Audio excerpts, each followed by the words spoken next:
प्रास्ताविक आपके सम्मुख रखूंगा, क्योंकि अतिथि का परिचय हमारे मित्रवर प्रोफेसर यशवंतकर सर और प्रोफेसर वंदन जाधव सर करने वाले हैं। मैं सिर्फ कार्यक्रम की भूमिका आपके सम्मुख रखना चाहता हूं। हम सारे मित्रवरों का यही निर्देश हुआ कि विश्व हिंदी दिवस पर एमओयू के अंतर्गत हम एक राष्ट्रीय वेबिनार का आयोजन करें, और उसकी तैयारी हम पिछले हफ्ते से कर रहे हैं। और इस तैयारी में सभी महाविद्यालय के विभागाध्यक्ष तथा हिंदी के अध्यापक और प्रधानाचार्य जी ने बहुत ही सहयोग हमें दे दिया है। इस वेबिनार का विषय रखा गया है वैश्विक परिदृश्य में हिंदी भाषा की चुनौतियां एवं संभावनाएं। इस राष्ट्रीय वेबिनार के लिए अध्यक्ष और प्रमुख अतिथि का परिचय मेरे मित्र कर रहे हैं। हमारे पांचों महाविद्यालय की ये भूमिका रही है कि हम कुल मिलाकर हिंदी भाषा के प्रति, हिंदी भाषा के विकास के प्रति हमारी कुछ जिम्मेदारियां जो भी है, उन सारी जिम्मेदारियों को भाषा के विकास के लिए निरंतर हम कार्य करना चाहते हैं। और इसका ये प्रतिफल है, ऐसा कहा तो कोई दो राय नहीं होगी। आज हम जानते हैं कि वैश्विक स्तर पर हिंदी का बोलबाला जो है, हिंदी भाषा का इस्तेमाल जो है, प्रयोग जो है, वह दिन ब दिन बढ़ता जा रहा है। हर क्षेत्र में हिंदी का प्रयोग हो रहा है। नई शिक्षा नीति जब से पूरे भारतवर्ष में लागू हो गई है, हम जानते हैं कि हिंदी भाषा में नई शिक्षा नीति की कई जो बातें हैं, वह सारी बातों को उजागर करने की कोशिश हिंदी भाषा के तहत हो रही है। हम सब लोगों का यह सौभाग्य है कि हमें हिंदी की सेवा करने का मौका मिल रहा है, और वो हम निरंतर करते रहे। राष्ट्रीय स्तर पर आज जब हिंदी भाषा कार्य कर रही है, ऐसे अवसर पर हमारा दायित्व बनता है कि हिंदी भाषा के विकास में हम सभी लोग मिलकर अपना सहयोग बढ़ाएं। और ये सहयोग बढ़ाते बढ़ाते एक दिन वैश्विक स्तर पर हिंदी हमारी राष्ट्रभाषा बनाने के लिए, राजभाषा का दर्जा तो संविधान में हिंदी भाषा को दे दिया है, परंतु हिंदी हमारी राष्ट्रभाषा बने, इस विकास के लिए हम निरंतर प्रयासरत रहे। मैं जुड़े हुए प्रोफेसर डॉक्टर शबनम आलम जी, हिंदी विभाग प्रमुख अलीगढ़ मुस्लिम विश्वविद्यालय, और उद्घाटक के रूप में जुड़े हुए हमारे मित्र प्रोफेसर डॉक्टर संतोष कुलकर्णी तथा सभी प्रधानाचार्य और संयोजकों का तहे दिल से स्वागत करते हुए मेरी प्रास्ताविक के बातों को मैं यहाँ विराम देता हूँ। बहुत बहुत धन्यवाद। बहुत बहुत धन्यवाद सर जी। श्री शिवाजीराव पंडित कला एवं विज्ञान महाविद्यालय गढ़ी के हिंदी विभागाध्यक्ष डॉक्टर संतोष कुमार यशवंतकर जी से मैं अनुरोध करता हूं कि वह आज के उद्घाटक एवं अतिथि डॉक्टर संतोष कुलकर्णी सर जी का परिचय दे। डॉक्टर संतोष कुमार यशवंतकर।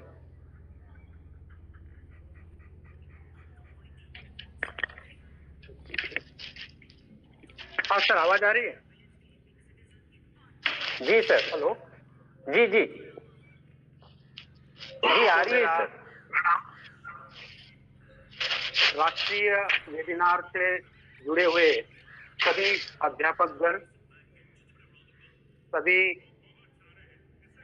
संशोधनकर्ता और आज के इस कार्यक्रम के उद्घाटक आदरणीय संतोष कुलकर्णी सर जी, आज के इस कार्यक्रम के प्रमुख अतिथि जो उत्तर प्रदेश के अलीगढ़ से हमारे बीच उपस्थित हुई प्रसिद्ध साहित्यकारा डॉक्टर शबनम आलम जी, आज के इस कार्यक्रम के अध्यक्ष मेरे महाविद्यालय के प्रधानाचार्य आदरणीय सरकटे सर जी, उपस्थित सभी आभासी मंच पर आपल्या प्रचाराला जुड़े हुए सभी हिंदी साहित्य प्रेमी अभिभावक अध्यापक गण सभी का मैं अभिनंदन एवं हार्दिक स्वागत करता हूं।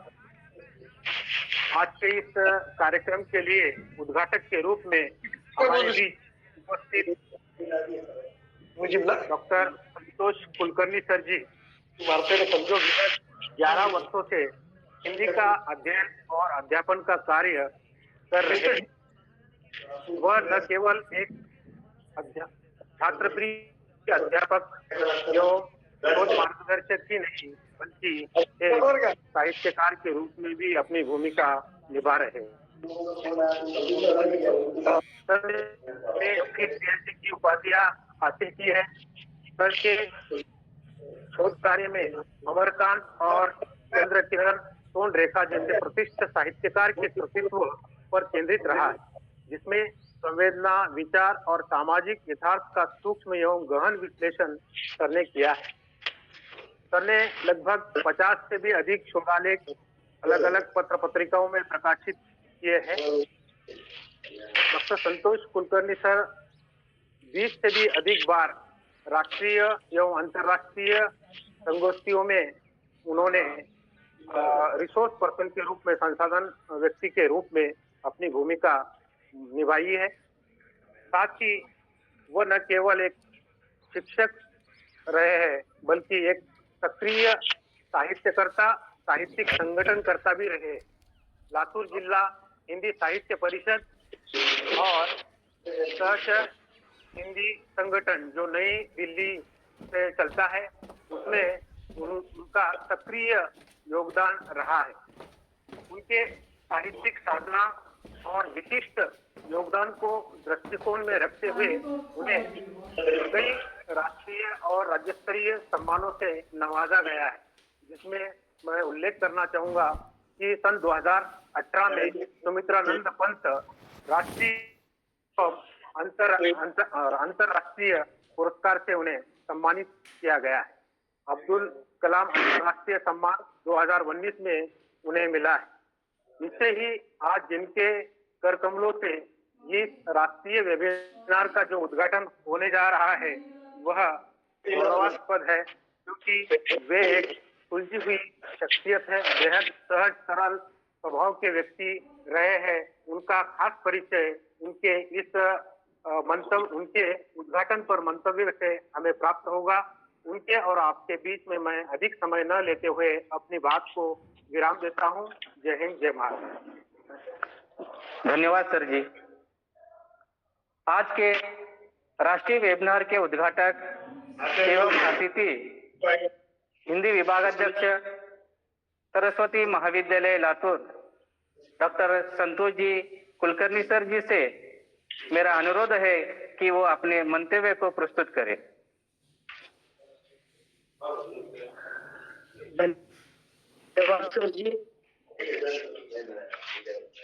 श्री सिद्धेश्वर महाविद्यालय माजलगांव, श्री शिवाजी राव पंडित कला विज्ञान एवं वाणिज्य महाविद्यालय गढ़ी, कला एवं विज्ञान महाविद्यालय पाटोदा तथा कला महाविद्यालय बिड़की तहसील पैठन एवं IQAC के संयुक्त तत्वावधान में आयोजित विश्व हिंदी दिवस के अवसर पर, जिसका विषय है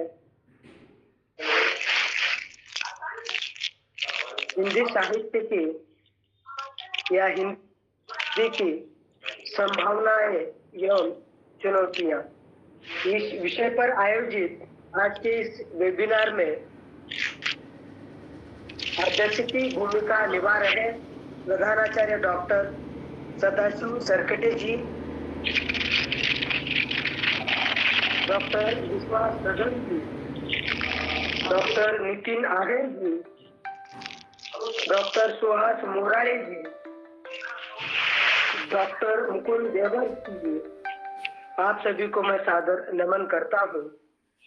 साथ ही संयोजक के तौर पर अपनी भूमिका निभा रहे डॉक्टर युवराज मुलये सर, हमारे मित्र व डॉक्टर संतोष कुमार यशवंतकर जी, आज के इस वेबिनार का संचालन करने वाले डॉक्टर गंगाधर उषमवार सर जी,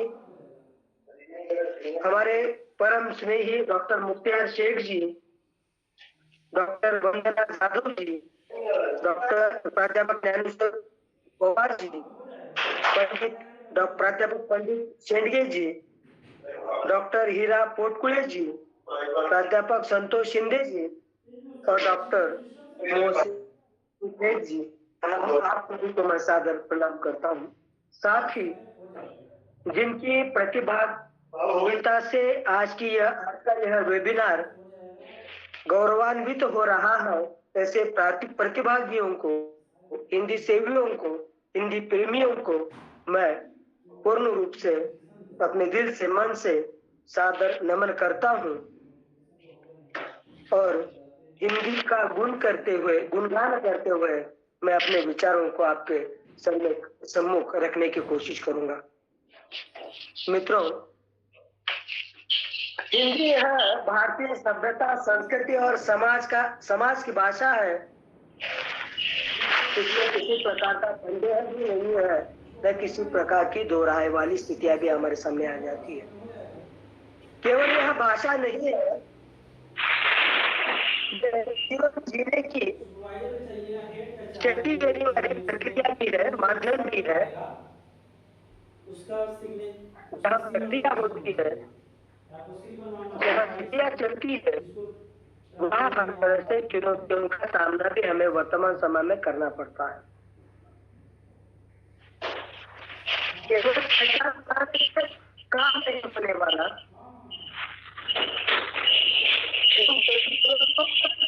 करना पड़ता है। जिसको आपस से बात कही जाती है, 21वीं सदी का यह युग कंप्यूटर, इंटरनेट के जरिए भूमिका निरंतर रूप में निभा रहा है। जब यह डिजिटल प्रौद्योगिकी के रूप में हमारे सामने आ जाती है, तब पूर्ण रूप से इन स्थितियों को हमें सीखना, समझना आवश्यक होता है। भले ही हमारे मन में उस भाषा के प्रति दिलचस्पी नहीं है, दिलचस्पी लेनी आवश्यक होगी, जरूरत महसूस होगी, तब कहीं जाकर हम अपनी अस्मिता को बनाए रखने की कोशिश कर सकते हैं। ये भाषा केवल किसी एक व्यक्ति को सुरक्षित नहीं करती, राष्ट्र की सीमा और साथ साथ एक तरह से अपनी वसुंधरा को संदेश देती हुई दिखाई देती है। जहाँ संदेश की स्थिति न हो, वहाँ विनाश की स्थिति अपने आप उत्पन्न होती दिखाई देती है। जैसे पर्यावरण संवर्धन की बात आ जाती है, नारी रक्षा की बात आ जाती है, उन्नत राष्ट्र वाली स्थितियों की बात आ जाती है, भ्रष्टाचार मुक्त भारत की बात आ जाती है, और दूसरी बात आती है मनुष्य के कर्मठता की, उद्योगशीलता की। जब इन स्थितियों को हम समझकर एक तरह से खुद को भी समझना, खुद समझ लेना, पाठकों को भी समझाना, और इस प्रकार का प्रयास जब तक हम नहीं करेंगे, तब तक हम इस वैश्वीकरण के परिप्रेक्ष्य में हम अपनी भाषा को जीवित नहीं रख पाएंगे। जब भाषा को जीवित नहीं रख पाएंगे, तो भारत के अस्मिता की बात कहाँ आ जाती है, हमें देखना आवश्यक होता है। जिस भी हमारे विषय पर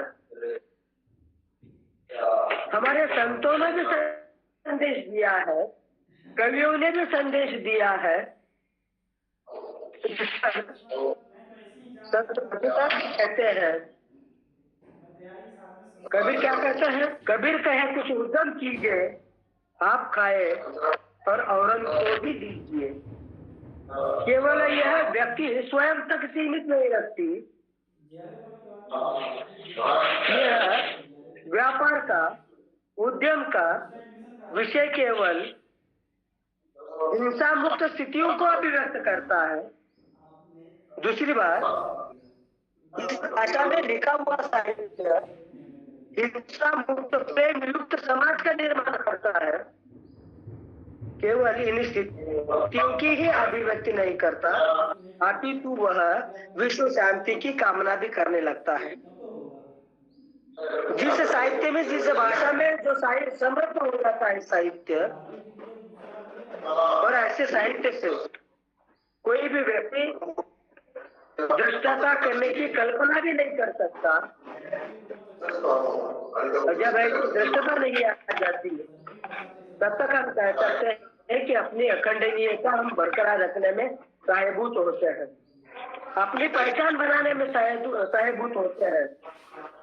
जहाँ अस्मिता वाली स्थितियां वैशिष्ट विशेष पूर्ण होनी चाहिए। प्रसाद सर, आपका माइक म्यूट कीजिए। प्रसाद सर। और भारतीय अस्मिता मूलक निर्माण करने के लिए ये आवश्यक होता है। आ जाती है व्यक्तियों के आ जाती है, और ये जगह पर कहा जाता है कि जो विदेशी आक्रमणों का भारतवर्ष पर हुआ, तो आक्रमण के कारण भारतीय संस्कृति में, विचारधारा में परिवर्तन आया, परंतु वह परिवर्तन किसी एक विशेष धारा में बनकर नहीं रहा। उससे भी हमारे समाज में परिवर्तन के कारण सरकार मानवतावादी दृष्टि निर्माण हुई, विचार प्रभावित होने लगे। और एक और बात कही जाती है, धर्म और संस्कृतियों के सदृढ़ एवं मानवतावादी विचारों के कारण विश्व के सभी देश आज इस भारतवर्ष को अपनाने में लगे हैं। कहा जाता है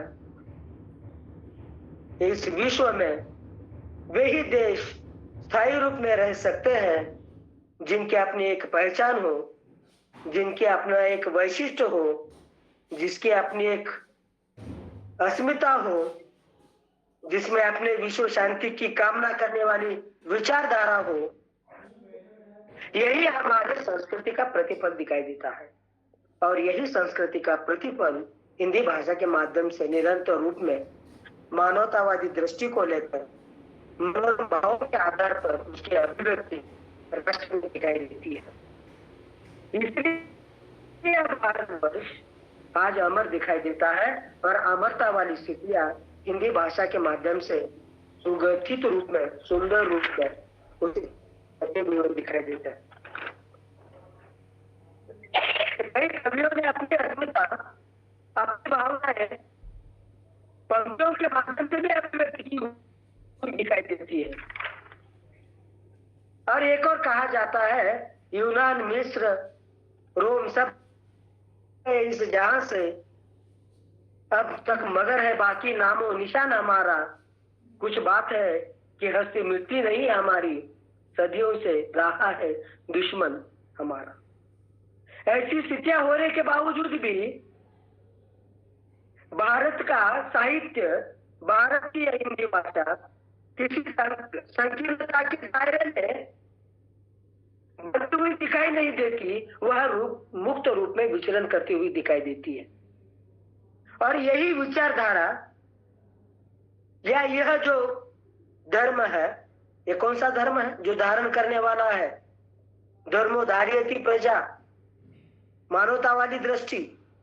जो धारण करता है वही धर्म है और वही राष्ट्रीय विचारधारा बनती हुई दिखाई देती है। और यह राष्ट्रीय विचारधारा बनाने का काम हिंदी भाषा के माध्यम से हुआ है। ये सबसे बड़ी हमारी संभावना दिखाई देती है, ये प्रतिफल दिखाई देता है। जिस प्रकार से हमारे राजा महाराजाओं को अपने राष्ट्र की कामना थी, राष्ट्र का उद्देश्य था, ऐसे राष्ट्र की कल्पना उनके मन में थी। यह कल्पना क्रूरता से परे हो, अन्याय और दासता से मुक्त हो, जिसमें मानवता की दृष्टि या रक्षा अभिष्ट रूप में हो, यही कामना भाषा के माध्यम से दिखाई देती है। इसलिए भारत की भाषाएं, भारत की संस्कृति पूरे विश्व में सबसे गौरवशाली अनुभव महसूस करती हुई दिखाई देती है।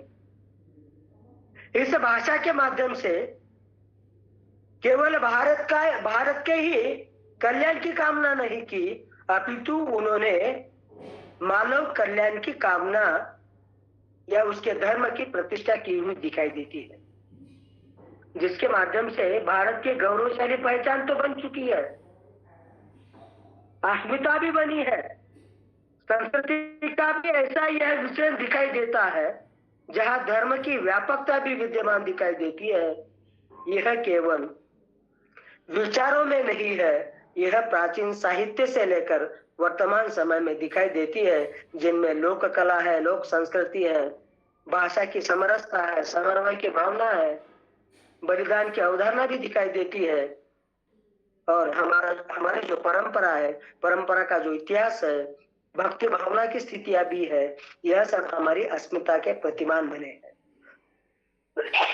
यह प्रतिमान भाषा के माध्यम से दिखाई देते हैं, जहां एक और विश्व गुरु बनने की कोशिश या उस होड़ में या उस प्रतिष्ठा को पाने की कोशिश हमारा यह भारत कर रहा है।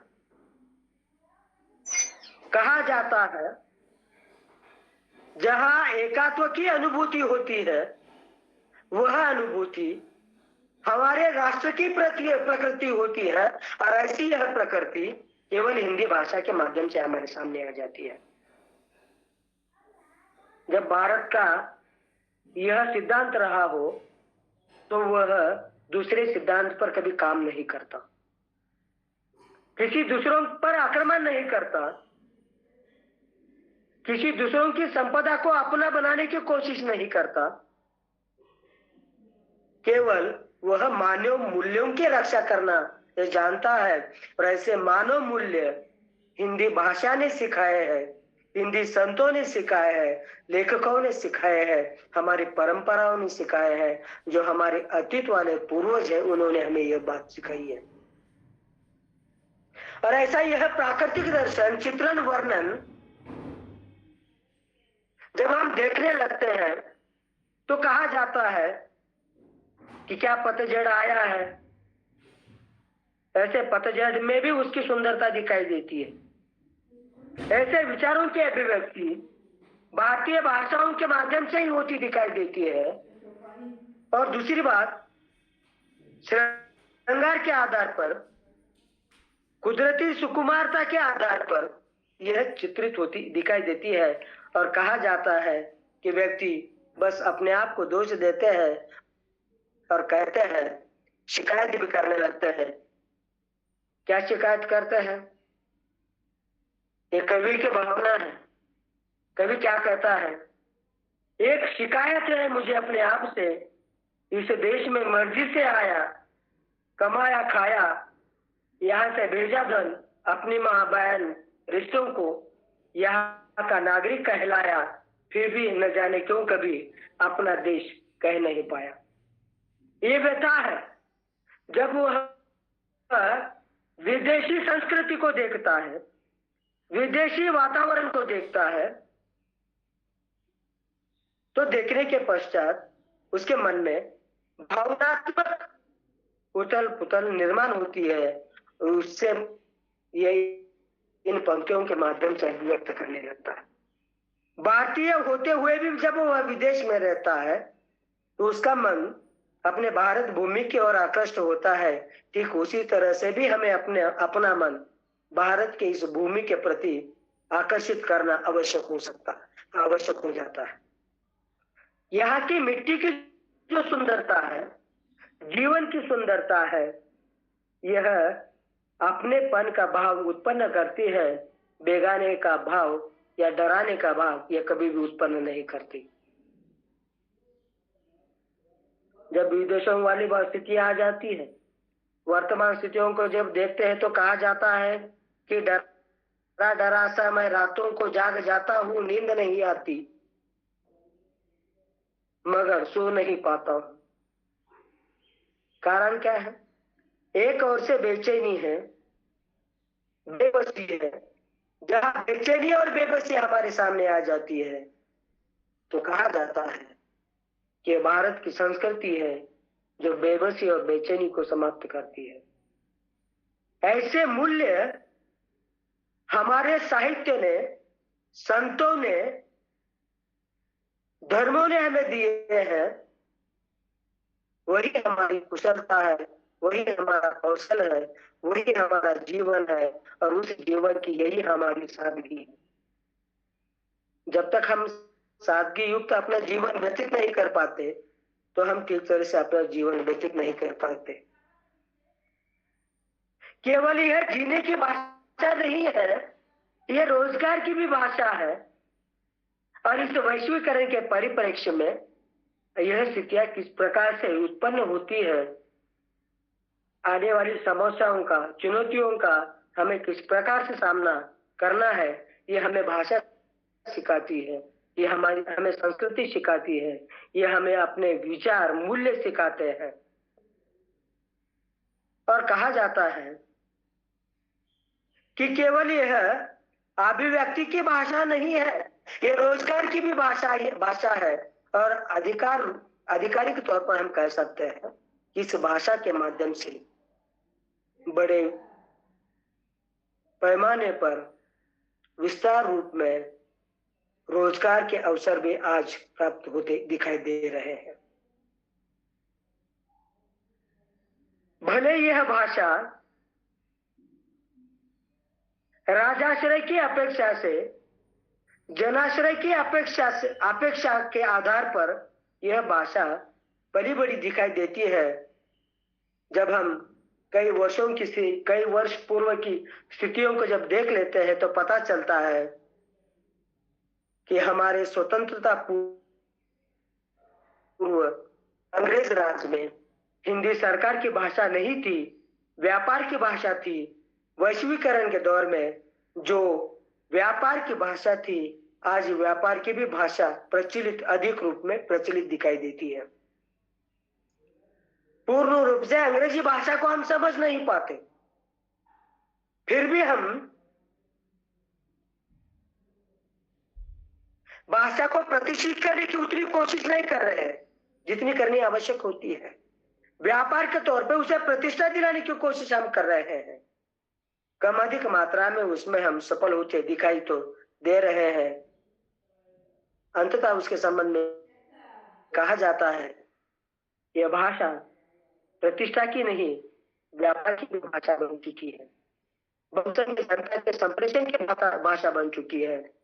और कहा जाता है केवल भाषा ही नहीं है, सांस्कृतिक आदान प्रदान की भी भाषा बनी हुई दिखाई देती है। यह पश्चिमी भाषा के आधार पर उसमें घुल मिलकर पश्चिमीकरण के संस्कृतिकरण का विस्तार भी यह भाषा करती हुई दिखाई देती है। जब हमारी यह भाषा सभ्यता के रूप में सामने आ जाती है और कहा जाता है कि अपनी सभ्यता का पाश्चात्यकरण के कारण पाश्चात्यकरण होते हुए हो रहा है, हम ऐसा देख रहे हैं। लेकिन जब अमेरिका की उपभोक्तावादी संस्कृति को हम देखते हैं तो पता चलता है उससे कई अधिक गुना बेहतर अपनी संस्कृति सूक्ष्म रूप में मूल्य परक भाषा दिखाई देती है। वो भाषा केवल व्यापार के साथ कला, मनोरंजन, साहित्य, कला को और उससे संबंधित सभी मानवीय संबंधों को सुदृढ़ बनाती हुई दिखाई दे रही है। ऐसे विषम परिस्थितियों में भी इसे हिंदी भाषा का महत्व सर्वाधिक दिखाई देता है। सांस्कृतिक योगदान भी सर्वाधिक दिखाई देता है। केवल पूंजीपतियों द्वारा निर्मित पूंजीवादी व्यवस्था में भी यह भाषा उपभोक्तावादी दृष्टि में बंधी हुई नहीं दिखाई देती, लेकिन वह मुक्त रूप में अपना विचरण करती हुई दिखाई देती है। जब हमारे व्यापार की बात आ जाती है, भूमंडलीकरण के कारण यह विश्व इतना नजदीक आ चुका है कि हम पल भर में एक साथ संवाद कर सकते हैं, व्यापार कर सकते हैं। जब बहुराष्ट्रीय कंपनियों की बात आ जाती है तो कहा जाता है कि उन कंपनियों को भी भारत की स्थानीय भाषा के साथ व्यवहार किए बिना हम अपना व्यापार नहीं कर सकते। ये सिद्ध हुआ है, जिससे हमारी हिंदी की महत्ता निरंतर बढ़ती हुई दिखाई दे रही है। सामाजिक संरचना में बदलाव आया है, भाषिक संरचना में बदलाव आता हुआ दिखाई दे रहा है, और उस बदलाव को स्वीकार किए बिना हम अपना जीवन आगे लेकर जा नहीं पाते, न हम फल फूल पाते हैं। जहां एक और यह भाषा जन संपर्क के रूप में अपना कार्य करती थी, आज वह निश्चित तौर पे उस दौड़ में है, उस शीर्ष पर है, जहां विदेशियों को भी यह भाषा सीखना आज आवश्यक बन गया है। और इसीलिए वैश्वीकरण के इस दौर में व्यापार की संभावनाएं, रोजगार की संभावनाएं बहुत सारी दिखाई देती है, लेकिन चुनौतियों भी हमारे सामने बहुत सारी आती दिखाई देती है। जब हम अपना व्यवहार करने लगते हैं, व्यापार करने लगते हैं, और जब कोई भारतीय व्यक्ति अपनी भाषा के आधार पर व्यापार करने में असमर्थ होता है, तो कहा जाता है कि सफलता और असफलता सिर्फ बस यही एक बहाना है, क्योंकि मनुष्य स्वयं निज से अनजाना है। व्यक्ति अपने ही अस्मिता से, अपने ही प्रतीकों से, अपने ही मान चिन्हों से, अपने ही मूल्यों से अगर अनजान हो, तो इस वैश्वीकरण के होड़ में, दौड़ में, रेस में अपने आप को डाल नहीं पाता। वो उन बेड़ियों में जकड़ जाता है। हमें उन बेड़ियों में जकड़ना नहीं है, हमें अपनी भाषा की छाप विदेशी पटल पर छोड़नी है, विश्व पटल पर छोड़नी है। ये अपने अस्मिता और अस्तित्व की लड़ाई है। ये भारत के बाहर भी है, भारत के अंदर भी है। यह बेड़िया दक्षिण रूपी राज्य के रूप में हमारे सामने आती दिखाई देती है। जब दूसरी बात आ जाती है संगणकों की, संगणकों के आगे अपनी भाषाएं दम तोड़ रही है, लेकिन फिर भी समय की मांग, समय की आवश्यकता को देखते हुए यह भाषा संगणकीय भाषाओं में अपने आप को ढालती हुई दिखाई देती है। परिणाम यह हो रहा है, वैश्वीकरण के प्रभाव के कारण, वैश्विक भाषा के कारण विदेशी भाषाओं के आगे हमारी भाषाएं दम तोड़ सी दिखाई देती है, फिर भी उन चुनौतियों का सामना करने के लिए तत्पर खड़ी दिखाई देती है। इस वैश्वीकरण के प्रभाव के कारण बाजार का स्वरूप परिवर्तित हुआ है, व्यापार की पद्धतियां परिवर्तित हुई है, तकनीकी माध्यम से व्यापार के क्षेत्र ने रफ्तार भी पकड़ी हुई दिखाई देती है। जहां बात कही जाती है, हिंदी भाषा के बलबूते पर ही इस बाजारवाद को बढ़ावा मिलता हुआ दिखाई देता है। विदेशी क्या कर रहे हैं?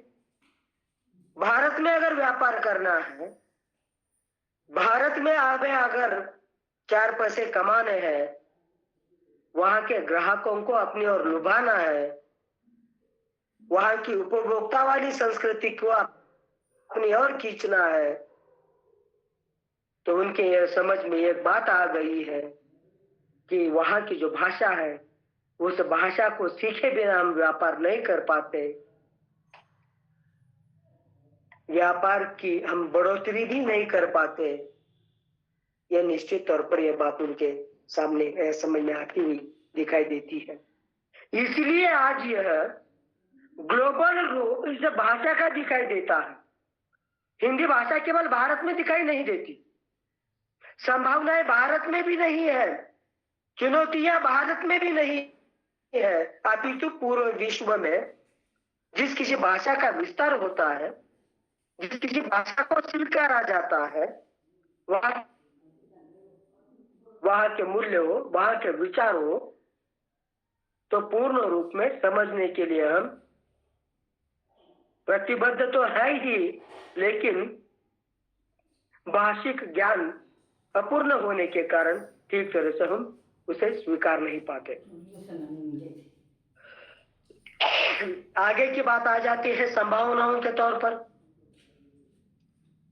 ब्लॉगिंग लेखन की बात है, जो तकनीकी के रूप में हमारे सामने आ जाती है। इंटरनेट की बात आ जाती है। ब्लॉग हो, इंटरनेट हो, कंप्यूटर हो, अगर समांतर रूप में इस विदेशी बाजार में, विदेशी व्यवस्था में हमें अपनी अगर दखलंदाजी देनी हो, अपने अस्तित्व को दिखाना हो, तो हमें उस प्रकार की एक समानांतर व्यवस्था उत्पन्न करनी होगी, निर्माण करनी होगी, तकनीकी को सीखना आवश्यक होगा।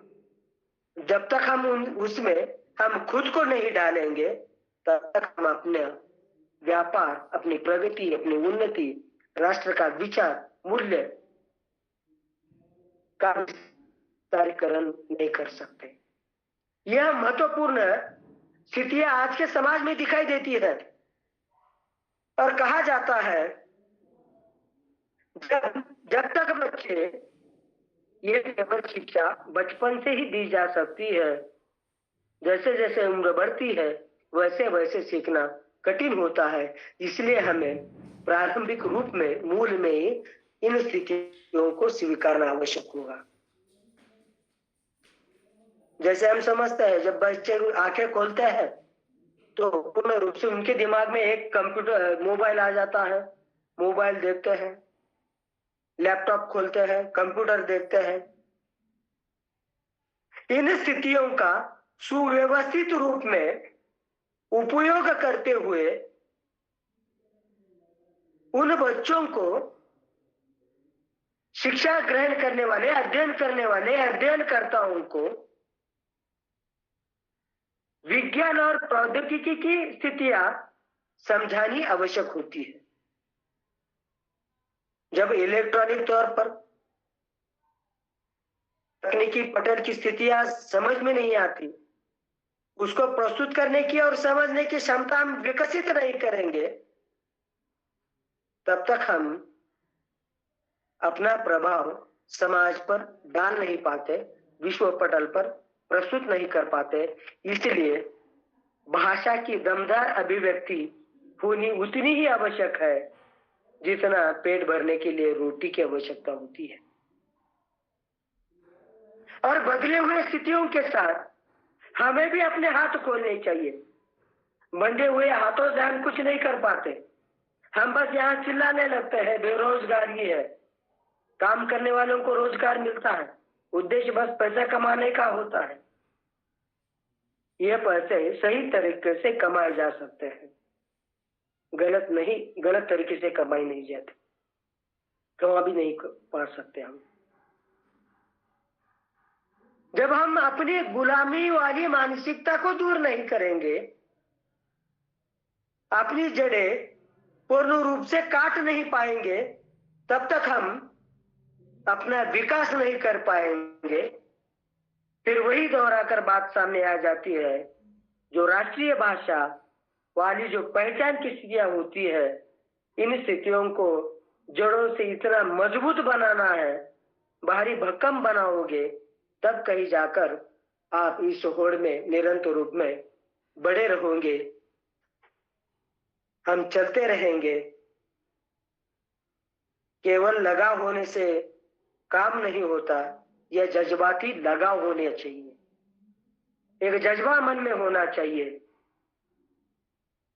जब तक हम उन सांप्रदायिक स्थितियों में अपने आप को डालकर डालेंगे, तब कहीं जाकर या ऐसी स्थितियों में आप अपना विकास कर नहीं पाएंगे। इन बेड़ियों को तोड़ना होगा, सांप्रदायिक ताकतों को रोकना होगा। व्यापार की दृष्टि से, राष्ट्र की दृष्टि से उन बिंदुओं पर, उन स्थितियों पर हमें निर्भर होना चाहिए जहां से हमारी प्रगति हो, विचार हो। और कहा जाता है कि इस जाति, यह हिंदी इस जाति की भाषा है, मराठी उस जाति की भाषा है, अंग्रेजी उस जाति की भाषा है। इस झमेले न पड़ते हुए अपने अस्मिता को लेकर आगे हमें बढ़ना चाहिए। केवल यह बात नहीं आ जाती, जब तक हम अपने व्यापार व्यवसाय की स्थितियों को, अपने बोर्ड को, विजिटिंग कार्ड को अपने भाषा में उपयोग नहीं करेंगे, तथा कार्यालयीन भाषा भी हिंदी ही होनी चाहिए, जहां जो भाषा समूचे भारतवर्ष को, विश्व को अपनी ओर आकृष्ट करती है, उस भाषा को अपनाना आवश्यक होता है।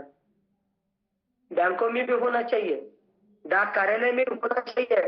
जब तक ऐसी स्थिति हमारे सामने नहीं आ जाती, और कहा जाता है कि यह स्थितियां प्राथमिक स्कूल से लेकर उच्च शिक्षा तक होनी चाहिए। सरकारी संस्थानों के साथ साथ गैर संस्थानी संस्थानों में भी होनी चाहिए। और जितनी भी मुश्किलें आती है वो अपने आप दूर होने में सहायता देती है। केवल हमें समय की प्रतीक्षा नहीं करनी है, समय को हमें बदलना है। जब तक हम अपनी दिव्य शक्ति के माध्यम से प्रतीक्षा करने के बजाय जो हम कर सकते हैं उन स्थितियों को जब तक नहीं करेंगे, तब तक हम अपना विकास नहीं कर पाएंगे। और हालांकि कहा जाता है केवल पारिवारिक जिम्मेदारियां उतनी महत्वपूर्ण नहीं होती, अपितु अपने राष्ट्र की, देश की, प्रांत की, विभाग की जिम्मेदारियां भी महत्वपूर्ण कही जाती है। केवल प्रचार और प्रसार से माध्यम से कुछ नहीं होता। विज्ञान को प्रोत्साहित करना भी आवश्यक होता है, जिसके माध्यम से हम अपने गौरव की स्थितियों को अभिव्यक्त कर सकते हैं। बहुत सालों से हम ये स्थितियां सुनते आ रहे हैं कि जनभाषा हिंदी को राजभाषा के तौर पर प्रतिष्ठा दिलानी है, लेकिन ऐसी यह प्रतिष्ठा दिलाने की कोशिश जब हमारे राजनीतिक व्यक्तियों द्वारा होती है, नेताओं द्वारा होती है, तो कुछ नेताओं द्वारा उस पर प्रतिबंधित किया जाता है, उस पर बंधन डाले जाते हैं, उसको नकारा जाता है। अगर ऐसी मानसिकता रही तो हम अपना विकास करने में असमर्थ रहेंगे, अपनी व्यवस्था खोते हुए दिखाई देते हैं। और कहा जाता है कि जब तक हम प्रशासनिक तौर पर अनचाही व्यवस्थाओं का निर्माण इस समाज में हो रहा है, हिंदी भाषियों द्वारा भी इस भाषा की ओर जिस प्रकार से विमुखता की दृष्टि से देखा जा रहा है, उसे हमें भावनात्मक दृष्टि से देखना आवश्यक होगा। जब तक हम व्यवहारिक दृष्टि से, जनभाषा और राजभाषा की दृष्टि से भावनात्मक रिश्तों का निर्माण नहीं करेंगे, तब तक हम अपना विकास नहीं कर पाएंगे, तब तक हम विश्व गुरु बन नहीं पाएंगे। ये अंग्रेजों की नीतियां रही है, तोड़ो फोड़ो राज करो, अपना ही चलाओ। और कहा जाता है कि हमें यह आभास होने लगता है, आभास क्या, हमारी मानसिकता यही है, जब तक हम सांप्रदायिकता, जब तक हम प्रादेशिकवाद को, जब तक हम विशिष्ट प्रदेश के प्रति एकता का भाव दिखाई नहीं देंगे या दिखाने में असमर्थ रहेंगे, तो हम उन्नति कर नहीं पाएंगे। यह क्षेत्रीयता का अभिशाप हमें लगा हुआ दिखाई देता है। और अपनी जो चुनौतियां क्या है, अपनी नीतियां ही चुनौतियां है। रोजगार की गारंटी होती है, रोजगार नहीं मिलता, अकुशलता वाली स्थिति हमारे सामने आ जाती है, अक्षमता हमारे सामने आने लगती है। जब अंग्रेजी भाषा का क्या हमारे सामने आने लगता है, तो हमारे मन में एक तरह से दीनता का भाव उत्पन्न होता है। और जब ऐसे दीनता का भाव उत्पन्न होने लगता है, तो कहा जाता है कि हम अपना विकास नहीं कर पाएंगे। आगे चलकर हिंदी के आधार पर कुछ अवसर भी उत्पन्न होने लगता है। जैसे जैसे यह वैश्वीकरण के कारण समूचा विश्व नजदीक आ रहा है, वैसे वैसे नए क्षेत्रों का भी विकास होता दिखाई दे रहा है। संभावना यही है। संभावनाओं के साथ साथ वैज्ञानिकता के कारण, या कहा जाता है मेधावी या कृत्रिम बुद्धिमत्ता के कारण, व्यक्तियों की सोच को वह कम करता हुआ दिखाई दे रहा है। और ऐसी संभावनाएं रोजगार के आधार पर आती दिखाई देती है। लेखन है, प्रूफ रीडिंग है, अनुवाद है। और कहा जाता है संवाद पर भी यह संभावनाएं हमारे सामने खुलती हुई दिखाई देती है। जब चैनलों की बात आ जाती है, तो डिस्कवरी चैनल है, नेशनल चैनल है, जियोग्राफिक चैनल है, एनिमल चैनल है। इन सभी का भी प्रसारण केवल भारत में ही नहीं, विदेशों में भी हिंदी के माध्यम से हो रहा है। यहाँ भी व्यक्तियों के रोजगार के अवसर पर उत्पन्न होते दिखाई देते हैं। समीक्षा की आवश्यकता है, अनुवाद की आवश्यकता है, समाचार लेखन की आवश्यकता दिखाई देती है। जब तक इन्हीं भावनाओं को हम पुष्ट नहीं करेंगे, तब तक हम अपने जीवन में उन अवसरों को लुभाने में असमर्थ होते दिखाई देंगे। और कहा जाता है कि केवल यह निजी क्षेत्रों के आधार पर यह बात नहीं आ जाती, संपूर्ण रूप से वैश्विक स्तर पर यह स्थिति आज हमारे सामने आती दिखाई देती है। खेल, मनोरंजन है, कार्टून नेटवर्क है, जिसके माध्यम से हम डबिंग करके पैसे कमा सकते हैं। जाहिर चैनलों की बात आ जाती है, आस्थाओं जैसे चैनलों की बात आ जाती है, संस्कार, साधना, श्रद्धा आदि चैनल है। अधिकतर लोग इन भाषाओं के माध्यम से अपने आप को मूल्यों के तौर पर विकसित करते हुए दिखाई देते हैं। और सबसे महत्वपूर्ण बात यह कहता हूं कि पूरे समूचे विश्व में अगर सत्य बात किस प्रदेश की मानी जाती है, तो वह भारत है।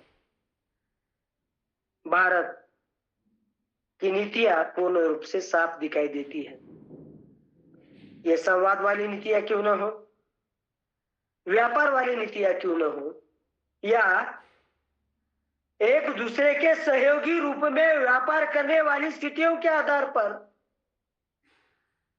ली जाने वाली भूमिकाएं भी उतनी ही महत्वपूर्ण होती है,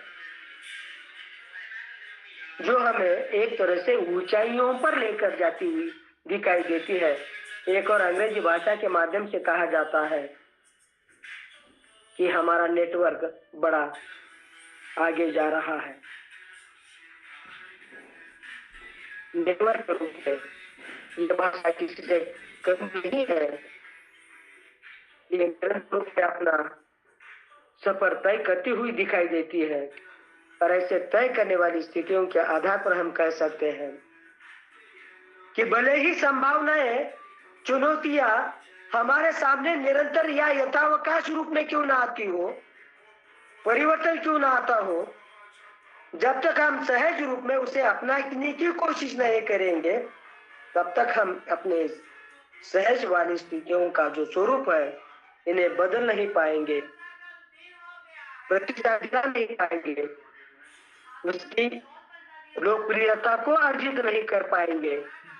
इस तरह से ये खुलकर ये स्थितियां हमारे सामने आ जाती है और कहा जाता है कि भाषा यह मानव सभ्यता का अभिन्न अंग है, राष्ट्र को पहचान देती है या राष्ट्र की राजनीतिक, आर्थिक, सामाजिक दृष्टि को सुदृढ़ बनाती है और भारतवर्ष को उसी एकता से, अखंडता से अक्षुण्ण रखने में सहायता प्रदान करती है। इस तरह से ये स्थितियां केवल हिंदी भाषा के माध्यम से हमारे सामने आ जाती है। अंत में यह कहना चाहूंगा कि केवल हिंदी भाषा का यह महत्व भारत की बढ़ती आर्थिक शक्ति, वैश्विक कूटनीति के साथ साथ व्यापार, पर्यटन और सांस्कृतिक आदान प्रदान के कारण हिंदी भाषा मजबूत हो रही है। जहां हिंदी मजबूत होती है, वहां देश मजबूत होता दिखाई देता है। और कहा जाता है, जब हिंदी का वैश्विक विस्तार संस्कृति, तकनीकी और जनसंपर्क के रूप में जब समन्वय का परिणाम दिखाती है, तो कहा जाता है भविष्य में यह भाषा अधिक देशों के साथ संवाद, शिक्षा और सृजन शक्ति का सशक्त माध्यम बन सकेगी।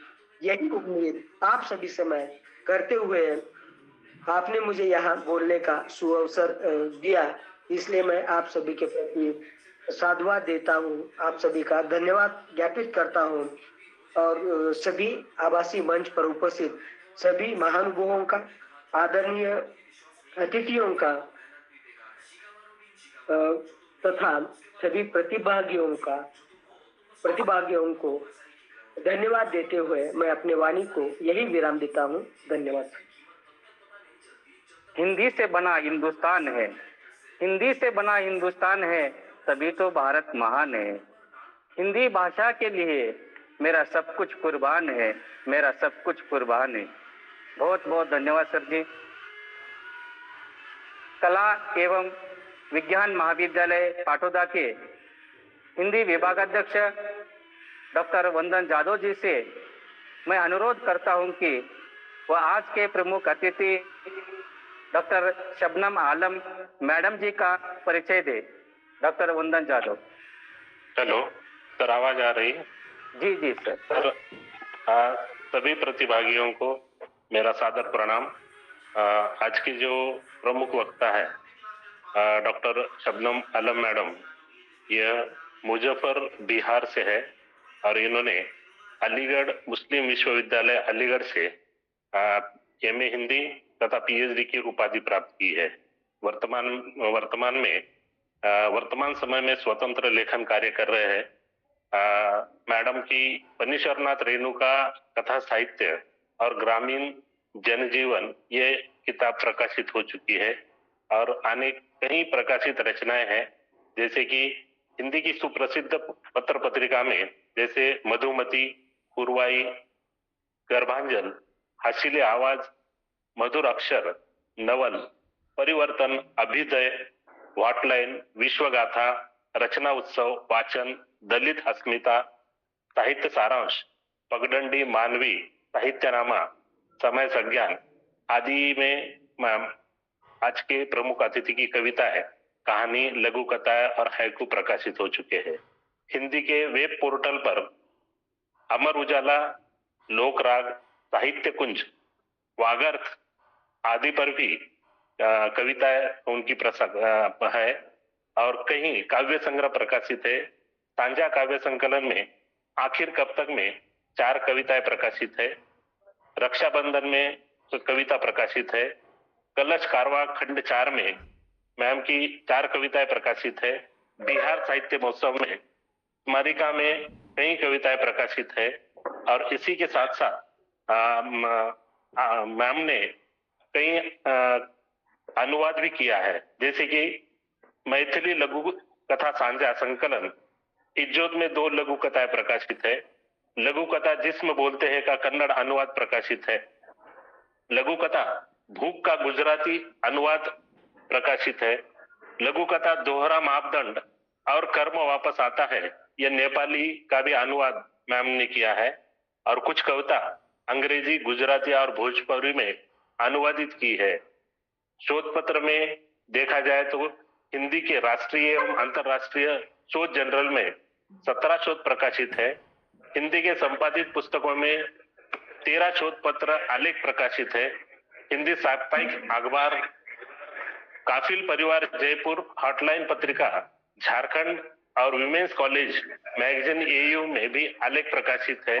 लगभग मैम ने 45 अंतरराष्ट्रीय संगोष्ठी में सहभाग प्रपत्र वाचन का काम किया है।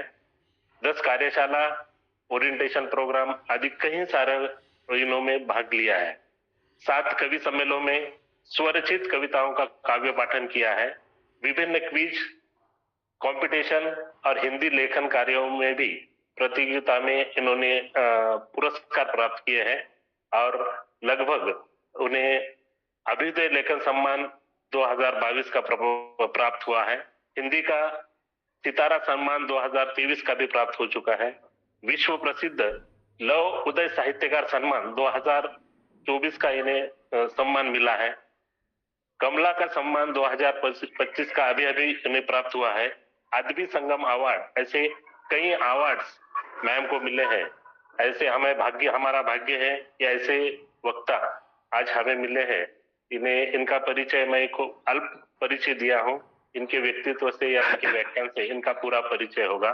धन्यवाद। धन्यवाद सर जी। आज के प्रमुख अतिथि प्रसिद्ध साहित्यकार अलीगढ़ की डॉक्टर शबनम आलम मैडम जी से मैं अनुरोध करता हूं कि वो अपने विचार प्रस्तुत करें। हेलो जी, नमस्कार सर। नमस्कार। आवाज आ रही है सर? जी जी मैडम। आज इस राष्ट्रीय सेमिनार में जुड़े सभी शोधार्थियों, विद्यार्थियों को मेरा नमस्कार और आदाब। मैं डॉक्टर शबनम आलम, विशेष रूप से आज के इस कार्यक्रम के मुख्य अतिथि महोदय डॉक्टर सदाशिव सरकटे जी, उद्घाटक डॉक्टर संतोष कुलकर्णी जी और इस वेबिनार में उपस्थित डॉक्टर विश्वास करन जी, डॉक्टर नितिन आहन जी, डॉक्टर सुभाष भोसले जी, डॉक्टर मुकुंद देव जी और इस जो पूरी संयोजक टीम है उन सबको मेरा नमस्कार और धन्यवाद। और इसी रूप से डॉक्टर संतोष कुमार यशवंतकर जी का शुक्रिया अदा करना चाहूंगी जो मुझे उन्होंने इस लायक समझा और इस विशेष कार्यक्रम के विशेष अवसर पर जो विश्व हिंदी दिवस के अवसर पर मुझे सम्मिलित होने के लिए आमंत्रित किया। बहुत बहुत शुक्रिया सर। यहाँ पे अभी जो संतोष कुलकर्णी सर ने तो विश्व हिंदी वैश्विक परिदृश्य में हिंदी भाषा की चुनौती और संभावनाओं पे लगभग सारे अपने विचार व्यक्त कर दिए हैं। मैं अपने विचार में कोशिश करूंगी, यहाँ पे बड़े प्रतिष्ठित विद्वान बैठे हुए हैं, अध्यापक गण भी हैं, वो सभी लोग जो है हिंदी की परिस्थितियों से अवगत हैं। फिर भी मैं कोशिश करूंगी कि तो ये जो युवा वर्ग हैं, जो शोधार्थी हैं, विद्यार्थी हैं, जो हमारे भविष्य के पुरोधा हैं, उनको ध्यान में रखकर मैं अपने वक्तव्य को प्रस्तुत करूं। जैसा कि आज का विषय है वैश्विक परिदृश्य में हिंदी भाषा की चुनौतियां और संभावनाएं, तो इस विषय पर मैं अपने वक्तव्य की शुरुआत जो है एक प्रतिष्ठित विद्वान और प्रोफेसर शंभुनाथ तिवारी जी की कविताओं की कुछ पंक्तियों से मैं शुरू करना चाहूंगी। केवल एक जुबान नहीं, स्वाभिमान है हिंदी, हिंदुस्तान की आन बान शान है हिंदी। हिंदी को विश्व मंच पर इज्जत दिलाएंगे, इस देश के हर व्यक्ति की पहचान है। तो ये पहचान हमारी जो आज के जो भी इस वेबिनार में जुड़े सभी लोगों का फिर से मैं उनका जो धन्यवाद व्यक्त करती हूँ। तो यह है हमारे आज की कि हिंदी अपनी सरलता, बोधगम्यता, माधुर्य, लचीलापन, सार्वभौमिकता जैसे विशेष गुणों के कारण जन भाषा से उठकर राजभाषा का सिर्फ सफर तय करते हुए आज हमारी विश्व स्तर पर, वैश्विक पटल पर एक अपनी नवीन पहचान बनाई। जैसा कि हम जानते हैं कि कोई भी भाषा केवल भावों और विचारों का व्यक्त करने का साधन मत नहीं होती, वरन विचारों और भावों को अभिव्यक्त करने के साथ ही किसी भी देश के विकास के निर्माण और वैश्विक पटल पर उस देश की पहचान होती है। किसी भी राष्ट्र की अस्मिता अपनी भाषा की भाषा होती है और जिस भाषा के बिना राष्ट्र जिंदा होता है। यही कारण है कि प्रत्येक राष्ट्र अपने अपने भाषा के प्रति सजग दिखता है। वो चाहता है कि अधिक से अधिक भाषा का प्रयोग हो और वैश्विक पटल पर एक विशेष उसकी भूमिका। तो मुख्य बिंदु जो है उससे मैं कोशिश करूंगी कि अपने बातों को रख सकूं, जो है कि चुनौतियां और संभावनाएं। तो मैं उनकी पहले कुछ पॉइंट्स में बिंदु में चुनौतियों को मैं बताना चाहूंगी कि हिंदी जो प्रमुख चुनौतियां हैं हमारे सामने वो है कि हिंदी हम हर वक्त सेमिनार, हर साल हम विश्व दिवस 10 जनवरी को मनाते हैं, 14 सितंबर को हम हिंदी दिवस भी बनाते हैं। हम बड़ी बड़ी बातें कहते हैं सुधार है, लेकिन कहीं ना कहीं तो हम जब हम अपने को जब हम बाकी जो अपने समाज में जो भी नौकरी है, चाहे अपनी व्यवसाय है, चाहे गैर संस्थान है, जहाँ पे जब हम लोग अपने को देखते हैं तो हिंदी कहीं ना कहीं पिछड़ी हुई नजर आती है। वहाँ पे अपने को जो मिलनी चाहिए थी, जो वर्चस्व होनी चाहिए थी एक राजभाषा का होने के साथ साथ वो नहीं दिखती है। तो जो मुख्य जो आज का विषय है, जो चुनौतियां क्या है और संभावनाएं क्या है, मैं उनको पॉइंट्स पे बिंदु पे रखती हूँ। क्योंकि चुनौतियां सबसे पहले है कि वो हिंदी को रोजगार और नौकरी से जोड़ने में कठिनाई, क्योंकि नौकरी के लिए अभी भी दिन से अंग्रेजी को प्राथमिकता दी जाती है। वहाँ पे हिंदी वाले पिछले में नजर आते हैं। उसके बाद कहते हैं तकनीकी और शिक्षण सामग्री हिंदी में पर्याप्त उपलब्ध नहीं है।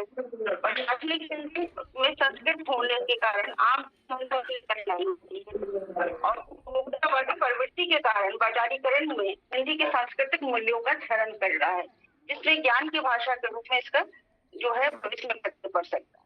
हिंदी के प्रति हिंदी भाषी जो लोग हैं उनमें खुद की हीन भावनाग्रस्त होते जाते हैं, सिर्फ बातें करते हैं, लेकिन यहाँ पे आपको जबरदस्त कार्य करना चाहिए। एक हिंदी साहित्यकार के नाते, हिंदी लिखन के नाते, जो हिंदी क्षेत्र में रहने के नाते में खुद देखते होंगे वो पूर्ण भावना से ग्रस्त होते हैं। और दूसरी है कि अनुवाद की कमी है। अगर हम वैश्विक पुस्तकों का या हमारी पुस्तकों का अलग अलग भाषाओं में, हमारी क्षेत्रीय भाषाओं में जब बाहर में अनुवाद हो तो इससे काफी हमें उसको ये देखने की बहुत कमी मिलती है। और उसकी अगर हम संभावनाओं की बात करें, अगर उसमें है उसको कि पहले अगर इस पे हम ध्यान दें, उसको हमें विस्तार रूप में हम दिखाने चाहेंगे कि जैसे जैसे ये हमारी कुछ नसीबी है कि हम इस वैश्विक पटल पर देखें तो हम सबसे ज्यादा भाषा है हमारी, पहले अंग्रेजी है, दूसरी मंदारी और तीसरी हिंदी भाषा है। और अभी 2018 की जनगणना के देखें तो हमारे 60 करोड़ लोग जो है लगभग जो हिंदी बोलते हैं और हमारे देश में लगभग 52.83 करोड़ लोग जो है हिंदी बोलते हैं। फिर हमारी हिंदी के लिए हमें इतनी जद्दोजहद क्यों करनी पड़ी, इतनी संख्या में राजभाषा के रूप में हमें हर तरह अपने आप को सामने लाना पड़ता है कि हाँ हमारा जो चर्चा हम इसको आगे बढ़ाएं, वैश्विक पटल पर ले जाए। और फिर भी हम देखते हैं कि विश्व में तीसरा स्थान रखने के बाद आखिर हम डर क्यों रहे हैं। तो सबसे पहली बात यह है कि सामाजिक सांस्कृतिक रूप में तो हम समृद्ध रहते हैं, लेकिन व्यवसाय के भाषा, नौकरी के भाषा में सफल नहीं हो पा रहे हैं। और इसलिए हमारी कुछ प्रशासनिक नौकरी, पेशा, मेडिकल, इंजीनियरिंग, ये सारी जो फील्ड है उसमें जितने भी हैं वो जो अंग्रेजी माध्यम के लोग हैं उसके ओर रहते हैं।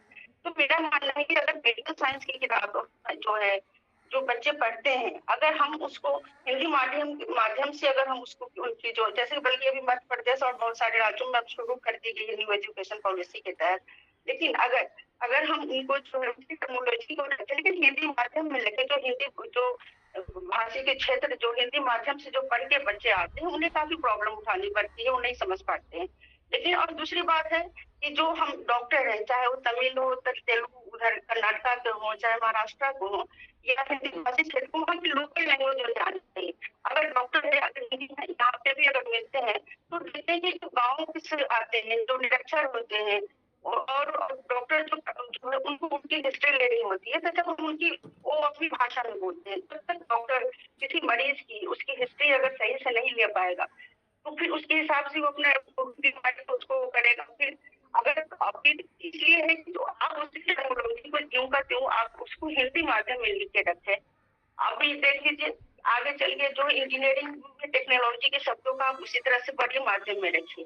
तो जो एक त्रिभाषा सूत्र जो अपनाया गया था, अगर इसके तहत भी अगर हम चले तो हम अपनी मातृभाषा और हिंदी भाषा और अंग्रेजी की भाषा के साथ साथ हम लेके चल सकते हैं, उसमें हम वो कर सकते हैं।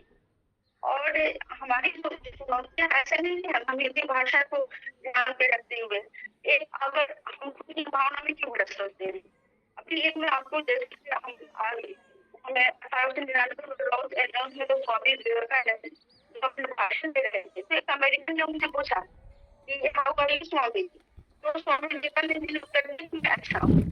तो अमेरिकन को लगा कि शायद अंग्रेजी नहीं आती है, तो फिर उन्होंने इसलिए उनसे पूछा कि क्या आपके भारत से आने के लगा, तो इन्होंने इस पर अंग्रेजी में जवाब दिया I am your country is beautiful. तो अमेरिकन को ताज्जुब लगा, उसने कहा कि जब मैंने अंग्रेजी में सवाल किया आपसे तो आपने हिंदी में जवाब दिया, और जब मैंने हिंदी में पूछा तो आपने अंग्रेजी में जवाब दिया। तो ये उनके स्वामी जी मुस्कुराए, उन्होंने कहा कि जब तुम अपनी मातृभाषा में बोल रहे थे तो मैं अपनी मातृभाषा में उत्तर दिया, और जब तुमने अपनी और उसके बाद जब तुमने अपनी मेरी मातृभाषा में दिए तो मैं उसमें तुम्हारे जवाब दिया। इसलिए कि हम तुम्हारे जब तुमने मेरी मातृभाषा का रेस्पेक्ट किया, सम्मान दिया, तो मैं तुम्हारी मातृभाषा को सम्मान दिया। तो हम इतने साल हो गए, 127 साल लगभग हो गए, लेकिन हम आज भी जो है इस हिंदी के उसमें पड़े रहते हैं। इससे हिंदी का हमारी भाषा, धर्म, संस्कृति आजकल जो राजनीति का विकास होती जा रही है, के नाम पर, कभी भाषा के नाम पर, कभी क्षेत्र के नाम पर हम इस स्वार्थों को फैल चल जाते हैं। तो हमें इसके हिंदी के क्षेत्र में सुधार लाने के लिए क्रांतिकारी करने की जरूरत है।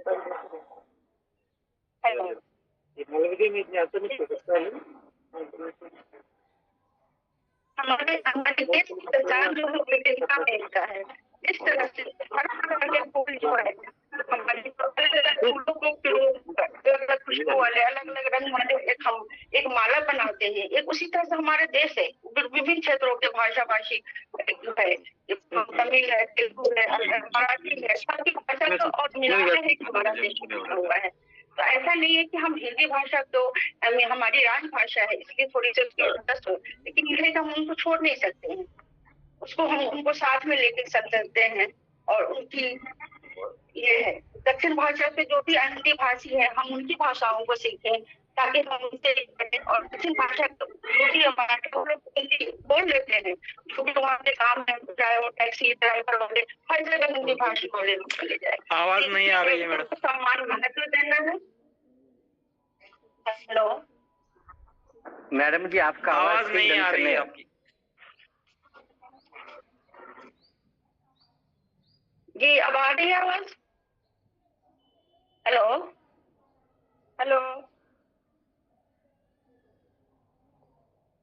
हाँ हेलो अभी ठीक आ रही है। हाँ ठीक आ रही है, आप बात कीजिए। जी, ये मेरा मानना है कि हमें हर भाषा का सम्मान करना चाहिए, हर भाषा को सीखना चाहिए। हम हर जाने सिर्फ हिंदी साहित्य के सिर्फ लेखन के माध्यम से नहीं, बल्कि उसको रोजगार से, उसके हर चीज से जोड़े, फिर उससे अवगत कराएं, फिर उसके आगे हम बढ़े।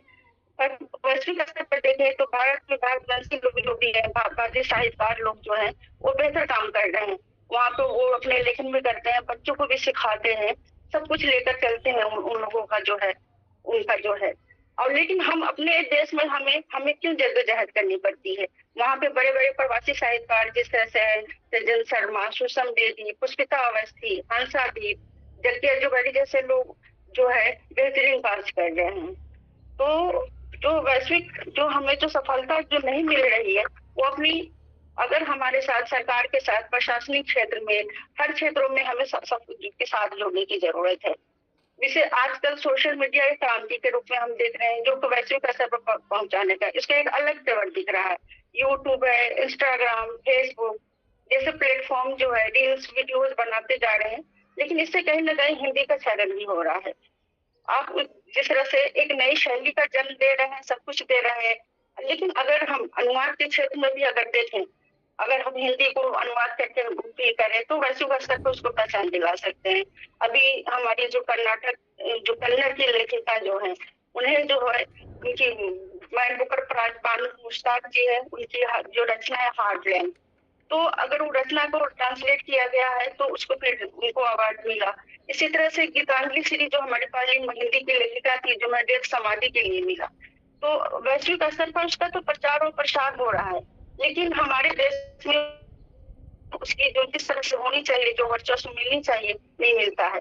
अभी हम अब सुप्रीम कोर्ट में आप देख लीजिए जाकर, तो वहाँ पे अभी भी जो है किसी को हिंदी भाषा में वहाँ पे वकील को जो है वो बहस करने की नहीं दी जाती। जो क्लाइंट होते हैं उन्हें पता ही नहीं होता है कि जो किस वकील जो है उनके बारे में क्या कह रहे हैं या उनके मुद्दों को उठा रहे हैं कि नहीं, जो मुद्दा जो या जज ने क्या फैसला सुनाया वो उन्हें बता दिया जाता है, लेकिन उनके खुद को उनको समझ नहीं आती है क्या होता है। अगर वो हिंदी में हो, क्षेत्रीय भाषाएं में हो, तो उनको वो भी समझ पाएंगे, वो भी समझ पाएंगे।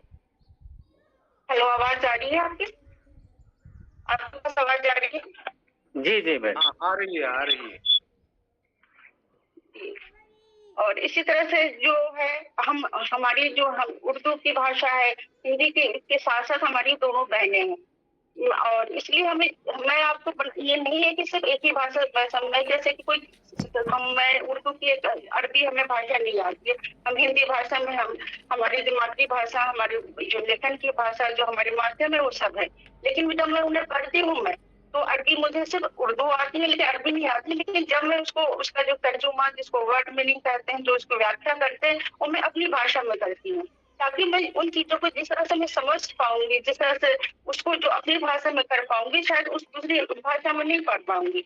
अगर मैं अपने घर वालों को उसके बारे में बताना चाहूंगी तो उसको मैं भोजपुरी में भी बता सकती हूँ, बताती हूँ, उनको मैं करती हूँ।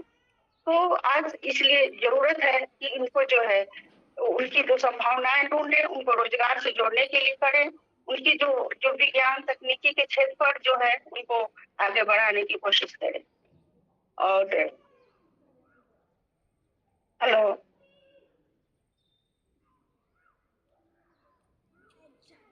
हेलो, हाँ जी, आवाज आ रही है? आ रही है मैडम आवाज आपकी। आवाज आ रही है मैम, आ रही है।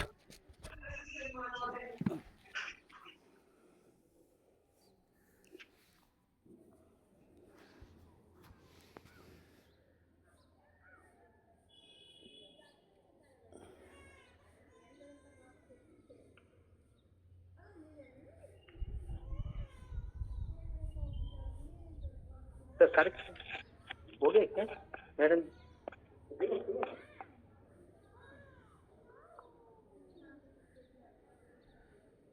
हेलो जी मैडम, आवाज नेटवर्क, जी जी जी, तो ये तो हमें सिर्फ एक अखबारी के तौर पर इस तरह से न करके हमें विशेष रूप से कार्य करने की जरूरत है इन सब क्षेत्रों में।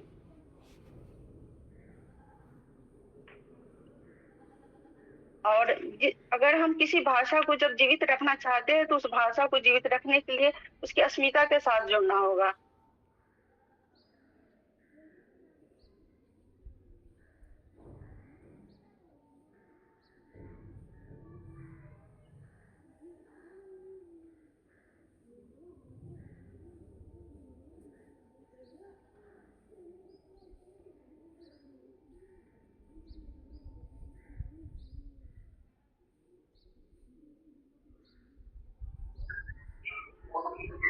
मैडम आवाज नहीं आ रहा है आपका। नेटवर्क इश्यू है लगता है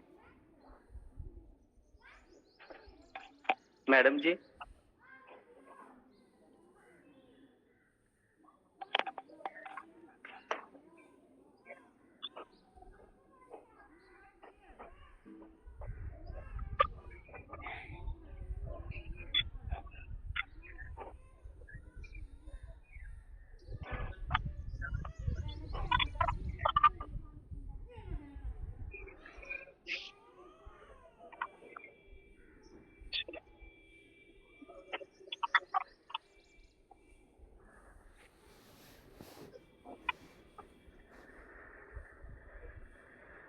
होशंगाबाद सर जी। जी सर। हाँ हेलो। आ गए। कंटिन्यू सर टेक्निकल प्रॉब्लम थोड़ी सी नेटवर्क की प्रॉब्लम हो रही है सर। जी जी ma'am. Hello sir.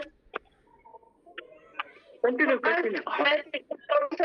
Sorry sir जुड़ने में प्रॉब्लम हो रही है मुझे। तो जब हम हिंदी विश्व की बातें करते हैं तो गणवाणी इसलिए हमें सौभाग्य की बात है कि जिस तरह से हम बोलने। हेलो कंटिन्यू कीजिए, आवाज आ रही। आपकी आवाज आ रही है मैडम, आप बोलिए।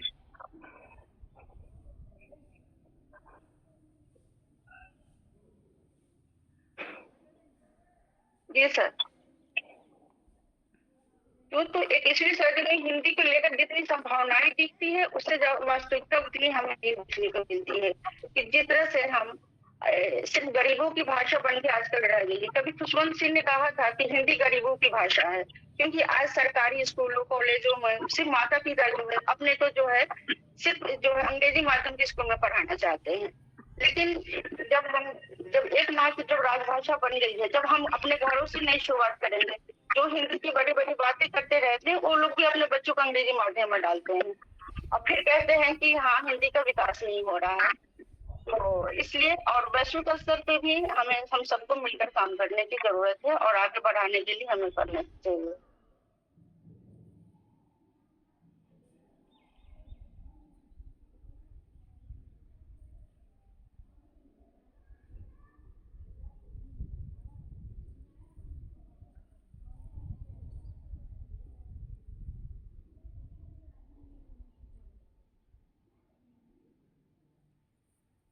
हेलो आप देखेंगे तो भारत के भाग में जितने भी है, जैसे मॉरिशस है, त्रिनाद है, फिजी है, कंबोडिया, सूरीनाम जैसे देशों में आदि बोली जो हिंदी बोली और समझी भी जाती है, वहाँ पे पढ़ाइयाँ भी होती है। लगभग 40 देशों में जो है हिंदी का पठन पाठन हो रहा है। जैसे BBC लंदन, चीनी रेडियो, बसंत, आक्रोश, इंद्रधनुष जैसी जो पत्रिकाएं जो मुस्तकिल रूप से प्रकाशित हो रही हैं। तो हिंदी को समृद्धि के लिए हमें आगे बढ़ के हम सबको आगे आना चाहिए। अगर अंतर्राष्ट्रीय को सफलता मिल रही है तो क्यों हम भाषा के बाजार की भाषा बनती जा रही है। कंप्यूटर, सॉफ्टवेयर, हिंदी आज की जो टेक्नोलॉजी है उनसे जुड़कर हमें हिंदी भाषा को भी उससे जुड़ना चाहिए ताकि हम उससे पीछे न रह सके, उनके साथ साथ जुड़े रहें।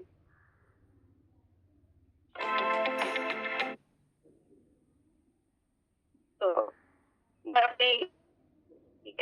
अपनी ये कुछ कविताओं की पंक्तियों से मैं अपना इस वाणी को विराम देना चाहूँ कि मैं सोचती हूँ, लिखती हूँ और बोलती हूँ हिंदी में, मैं हंसती हूँ, रोती हूँ और सपने देखती हूँ हिंदी में। राजभाषा और मातृभाषा हिंदी में, इसलिए मैं अपनी अभिव्यक्ति करना चाहती हूँ हिंदी। थैंक यू, शुक्रिया सर, बहुत बहुत आभार। माँ की ममता है हिंदी, माँ की ममता है हिंदी, पिता की छाया है हिंदी, हिंदुस्तान की पहचान है हिंदी, भारत माँ की शान। संतोष कुमार कुलकर्णी जी का सर ने, हमारे sir doctor Yashwant Kumar sir ने अच्छे से परिचय कर दिया है।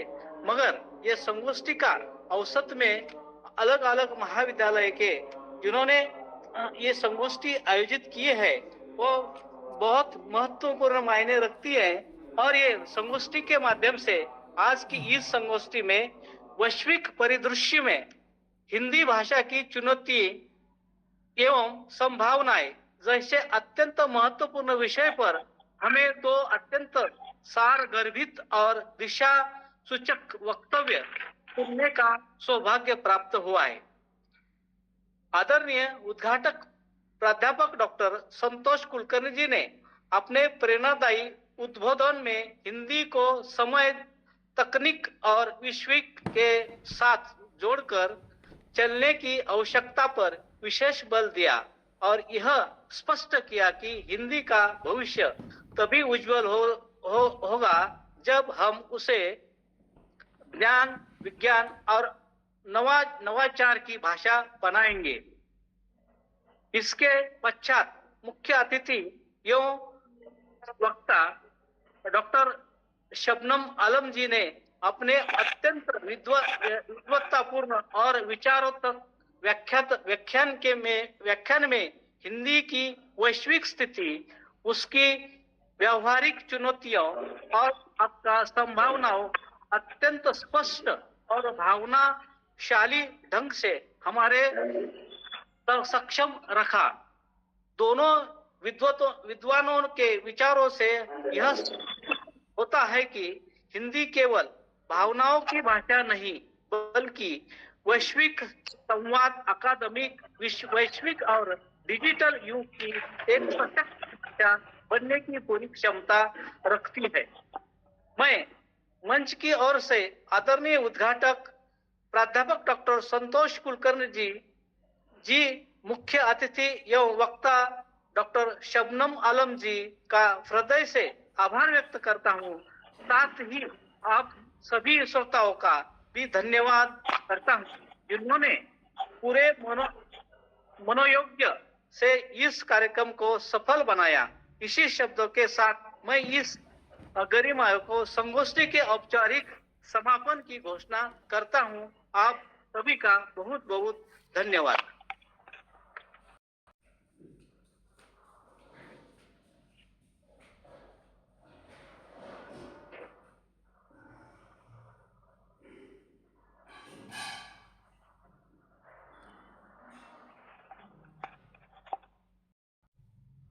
जी सर, पूछिए। तो अभी ये वैज्ञानिक ने विज्ञान में एआई टेक्नोलॉजी आ गई है, तकनीकी आ गई है, तो उसका असर हिंदी भाषा और साहित्य पर क्या हो सकता है? जी मैं बोलूं? हेलो। हाँ जी, नमस्ते मैम, मैं डॉक्टर भगवान कदम। जी, ये जो एआई आ गई है उससे तो फटाफट हम जो भी है उस पर डालते हैं, हर चीज निकल के आ जा रही है। हम उसको जो ट्रांसलेट कर ले, जो भी टॉपिक डालते हैं एक पूरी तरह से तैयार करके हमारे सामने रख दे रही है।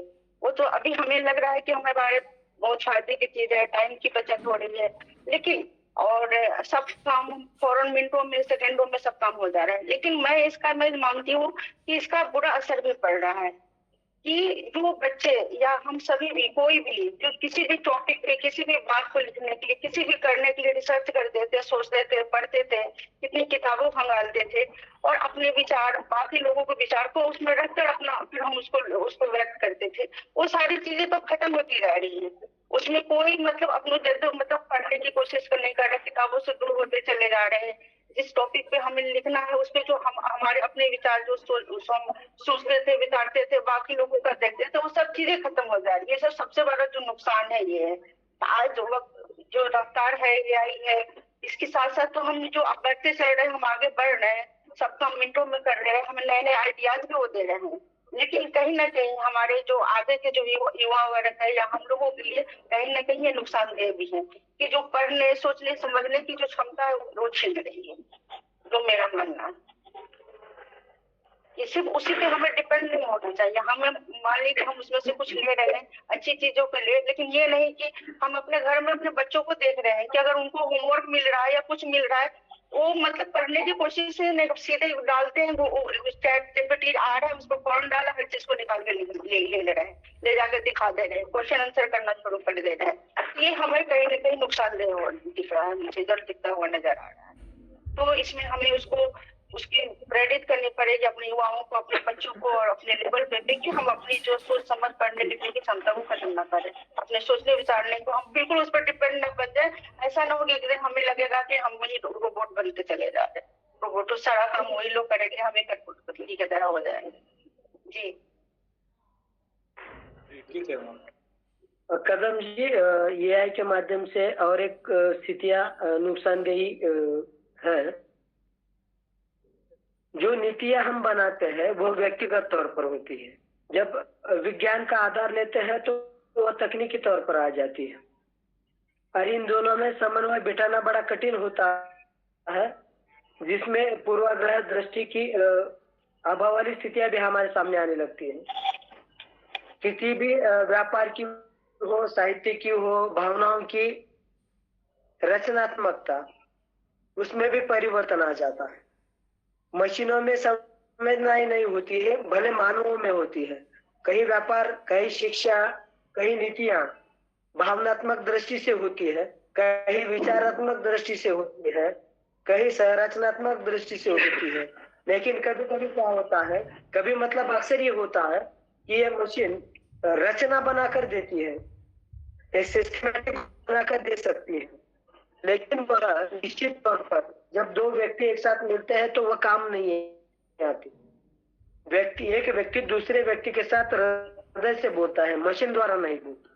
मशीन द्वारा कब बोलता है? जब हम अपने देश में बैठे हैं, किसी विदेशियों से बात करनी हो तो मशीन द्वारा होता है, लेकिन उसमें उतना समन्वय नहीं होता जितना कि एआई के अभाव में।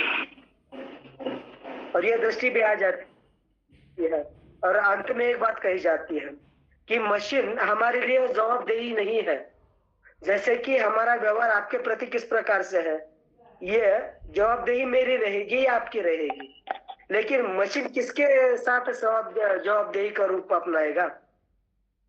ये सबसे बड़ी दिक्कत है। भले मिनटों में हो रहा है, लेकिन इतनी ही दूरियां, घंटों की दूरियां मिनटों में समाप्त हो रही है। ये भी स्थितियां समाज में आ रही है। लेकिन क्या है, जहां अपने कार्य क्षमता की अभाव वाली स्थितियां या हमारी कार्य क्षमता को हम क्षीण कर रहे हैं, खत्म कर रहे हैं, और वहां हम ऐसे साधनों का उपयोग करें, मतलब विज्ञान का उपयोग करें। जैसे कि चैट जीपीटी की बात की, बिल्कुल सटीक बात उन्होंने की है, दो राय नहीं है। फिर भी वह जो हमारे दिमाग असर करने वाली स्थितियां ही समाप्त हो रही है। व्यक्ति की भावना समाप्त हो रही है, संवेदना समाप्त हो रही है, काम करने की कार्य क्षमता भी समाप्त हो रही है, क्योंकि हम बैठे बैठे एक क्लिक के आधार पर सब डाटा निकाल रहे हैं। केंद्रीकरण हो रहा है एक जगह पर। मशीन चलाने वाली सबको अपने पास ले रही है, हमें वह विकेंद्रित रूप में नहीं दे रही है, लेकिन केंद्रीकरण उधर है। चैट जीपीटी प्रोग्राम है, वो प्रोग्राम संचालित करने वाले व्यक्ति के पास है, लेकिन वो तो प्रोग्राम का हम उपयोग कर रहे हैं। वो क्या कर रहा है, पूरे गूगल से डाटा कलेक्ट करते हुए उसे जो लगता है वही दे। उसके अलावा भी हमें कोई बहुत कुछ चाहिए होता है, लेकिन वो नहीं होता। इसीलिए कहता हूँ कि एआई जितना उपयोगी है उतना भी खतरा है। जैसे कि एक बात कही जाती है हकीम के संबंध में, निम हकीम खतरे जान, वैसी स्थिति हमारे लिए यह सिद्ध साबित हो रही है। जब तक हम अपने आप को वो जवाबदेही नहीं बनाएंगे, या एक स्किल जो होता है सिस्टमैटिक स्किल ये बना कर देंगे, लेकिन कभी कभी कुछ चीजें विदाउट सिस्टमैटिक तौर पर भी की जा सकती है। ये पाश्चात्यों वाली विचारधारा अलग है, अपने भारत देश की विचारधारा अलग है, फिर भी हम उन्हीं के विचारधारा के साथ अपनी विचारधारा को सम्मिलित करते हुए दिखाई दे रहे हैं। बस यही कहना चाहता था। धन्यवाद सर। धन्यवाद मैडम। बहुत बहुत धन्यवाद सर जी और मैडम जी। कला महाविद्यालय बिडकिन के हिंदी विभागाध्यक्ष डॉक्टर मुख्तार शेख सर जी से मैं अनुरोध करता हूं कि वो आज के इस कार्यक्रम का कृतज्ञता ज्ञापन करें। डॉक्टर मुख्तार शेख जी। हेलो, आवाज आ रही है सर मेरी? जी जी सर। धन्यवाद सर। आदरणीय अध्यक्ष महोदय, उद्घाटक, मुख्य अतिथि, सम्माननीय वक्ता, सभी सहभागी प्राध्यापक गण, शोधार्थी, विद्यार्थीगण तथा उपस्थित जन, सभी को सादर नमस्कार। विश्व हिंदी दिवस के पावन अवसर पर आयोजित इस आभासीय वेबिनार राष्ट्रीय संगोष्ठी के सफल एवं सार्थक आयोजन के लिए मैं हृदय से आप सभी का आभार व्यक्त करता हूँ। यह आयोजन डॉक्टर बाबा साहेब अम्बेडकर मराठवाड़ा विश्वविद्यालय छत्रपति संभाजीनगर के संबद्ध 5 महाविद्यालयों के संयुक्त तत्वावधान में, जिसके अंतर्गत भारतीय शिक्षण प्रसारक संस्था संचालित श्री सिद्धेश्वर महाविद्यालय माजलगांव व जय भवानी शिक्षण प्रसारक मंडळ संचालित श्री शिवाजीराव पंडित कला विज्ञान व वाणिज्य महाविद्यालय गढ़ी तथा भारतीय शिक्षण प्रसारक संस्था संचालित स्वर्गीय सावरकर महाविद्यालय बीड व जय भवानी शिक्षण प्रसारक मंडळ संचालित कला व विज्ञान महाविद्यालय पाटोदा तथा एकता शिक्षण प्रसारक मंडल संचालित कला महाविद्यालय बिरकिन तहसील पैठण जिला छत्रपति संभाजीनगर के संयुक्त तत्वावधान में संपन्न हुआ। इसके लिए सभी सहयोगी संस्थानों का मैं विशेष रूप से धन्यवाद ज्ञापित करता हूं। मैं हमारे इस समारोह के उद्घाटक हमारे मित्र आदरणीय डॉक्टर संतोष कुलकर्णी सर का हार्दिक आभार प्रकट करता हूं, जिन्होंने कहा कि हिंदी भारतीय संस्कृति की समाहिका है, विश्व में हिंदी मानवतावादी दृष्टि पैदा करती है, विश्व की गौरवशाली परंपरा या गौरवशाली भाषा के रूप में हिंदी ये उभर कर आ रही है। हिंदी रोजगार संगठन की भाषा है, यहाँ तक कि मूल्य व्यापार बाजार और विश्व संप्रेषण की भाषा के रूप में विश्व के सामने अग्रसित हो रही है। हिंदी भाषा मानवीय संबंधों को संयोजने की भाषा है, यह बदलाव को स्वीकार करती है। इस तरह का मंतव्य अपने उद्घाटकीय संभाषण में उन्होंने रखने का प्रयास किया। इसके प्रति मैं सर का धन्यवाद ज्ञापित करता हूं तथा साथ ही हमारे बीज भाषक डॉक्टर शबनम आलम जो कि प्रसिद्ध साहित्यकार है, अलीगढ़ मुस्लिम विश्वविद्यालय अलीगढ़ के हिंदी विभाग से अध्ययन किया था इन्होंने। यह एक बहुमुखी प्रतिभा संपन्न साहित्यकार है। शबनम आलम ने विश्व हिंदी दिन के इस भाषण में हिंदी को केवल संवाद की भाषा नहीं बल्कि विश्व हिंदी के अवसरों की भाषा या विश्व के लिए एक अवसर की भाषा के रूप में उन्होंने अपनी बात रखने का प्रयास किया। वे कहती है कि हमारी संस्कृति की समाहिका है, राष्ट्रीय अस्मिता की एक सशक्त अभिव्यक्ति हिंदी है जो कि विश्व में तो अग्रसित हो रही है, किंतु देश के अंतर्गत भी कहीं ना कहीं उसे बड़े पैमाने पर उसका प्रचार प्रसार हमें करना होगा। वे कहती है कि हिंदी ज्ञान, नवाचार और रोजगार की भाषा के रूप में अग्रसित हो रही है और यहाँ तक कि अगर हिंदी को हमें आगे बढ़ावा अगर देना है तो हिंदी की अस्मिता से जुड़ना होगा। लगभग यह भाषा विश्व के 40 देशों में अध्ययन और अध्यापन का कार्य इसका किया जाना है। उनके प्रति में उन्होंने अपने इस भाषक मंत्रालय में जो अपनी बात रखी उनके प्रति मैं आभार व्यक्त करता हूं तथा इस राष्ट्रीय वेबिनार संगोष्ठी का जिन्होंने अध्यक्षीय समापन किया ऐसे प्रधानाचार्य डॉक्टर सदाशिव जी सरकटे जो कि जय भवानी शिक्षण प्रसारक मंडल संचालित कला व विज्ञान महाविद्यालय पाटोदा से इन्होंने अपना अध्यक्षीय मंतव्य रखा। सर ने उद्घाटक तथा बीज भाषक इनके विचारों को अपने मंतव्य में समेटने का प्रयास किया, साथ ही सभी का स्वागत करते हुए हिंदी को विश्व भाषा की ओर अग्रसित करने के लिए उन्होंने शुभकामनाएं दी। इसके प्रति मैं आभार व्यक्त करता हूं। इस समारोह के अवसर पर पांचों महाविद्यालय के प्रधानाचार्य जो कि प्रमुख उपस्थिति के रूप में यहाँ पर उपस्थित रहे इस मंच पर, जिसमें प्राचार्य डॉक्टर विश्वास कदम शिवाजीराव पंडित कला विज्ञान व वाणिज्य महाविद्यालय बीड तथा प्रधानाचार्य डॉक्टर नितिन आहेर कला महाविद्यालय बिरकिन, प्रधानाचार्य डॉक्टर सुहास मोराळे स्वर्गीय सावरकर महाविद्यालय बीड, प्रधानाचार्य मुकुंद देवर्षी श्री सिद्धेश्वर महाविद्यालय माजलगांव, इन्होंने अपनी उपस्थिति दर्ज कर तथा हमें यह कार्यक्रम लेने के लिए अनुमति देकर एक हिंदी दिशा की विकास और प्रचार प्रसार में एक पहल निर्माण की, उसके प्रति भी उनके मैं आभार व्यक्त करता हूं तथा इस समारोह का जिन्होंने सुंदर ऐसा प्रस्तावित किया श्री सिद्धेश्वर महाविद्यालय हिंदी के हिंदी विभाग प्रमुख आदरणीय डॉक्टर युवराज मोरे सर का मैं आभार व्यक्त करता हूं कि आपने इस समारोह का प्रस्तावित किया तथा इस समारोह के उद्घाटक आदरणीय डॉक्टर कुलकर्णी सर का परिचय हमारे मित्र जो कि जय भवानी शिक्षण प्रसारक मंडल संचालित कला विज्ञान वाणिज्य महाविद्यालय शिवाजीनगर गढ़ी के हिंदी विभाग प्रमुख प्रोफेसर डॉक्टर संतोष यशवंत सर का मैं आभार व्यक्त करता हूँ तथा डॉक्टर शबनम आलम जी का परिचय देने के लिए जय भवानी शिक्षण प्रसारक मंडल संचालित कला वाणिज्य महाविद्यालय के हिंदी विभाग प्रमुख आदरणीय डॉक्टर वंदन राजू सर का भी मैं यहाँ पर आभार व्यक्त करता हूँ।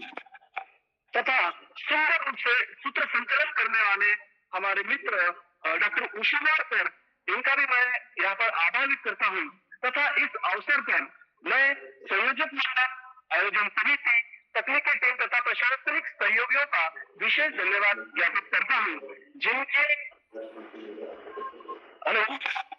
जिनके सफल परिश्रम से ही यह वेबिनार तथा राष्ट्रीय संगोष्ठी, आभासीय राष्ट्रीय संगोष्ठी सुचारू रूप से संपन्न हो सकी।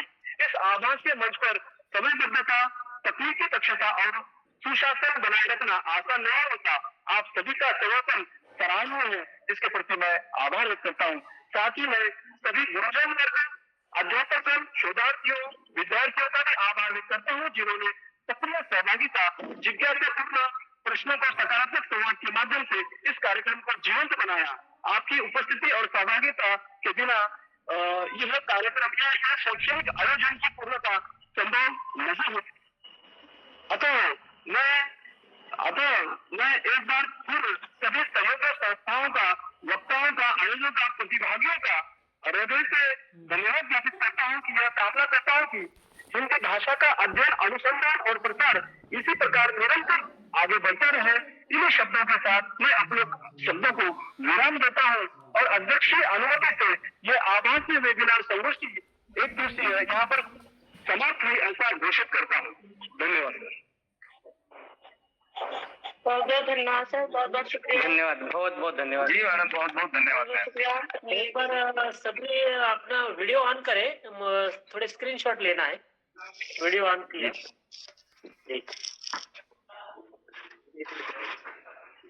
अपने अपने स्क्रीनशॉट ले लीजिए आपके पास।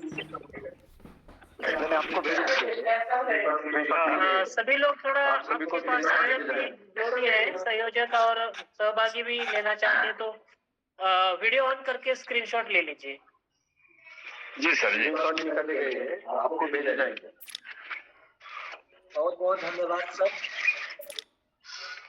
आपको इस आयोजन के लिए। और शबनम दीदी, आपको बहुत बहुत आभार कि आपका मैं काफी समय बाद सुनने का मुझे अवसर मिल पाया। मैं बिहार पटना से जुड़ा हुआ हूँ और कई ऐसे चेहरे हैं, भगवान सर हैं, सभी लोग हैं जिनको मैं काफी समय बाद देख रहा हूँ, काफी साल बाद देख रहा हूँ। उसका कारण है कि अब आभासी कार्यक्रम बहुत कम होते हैं।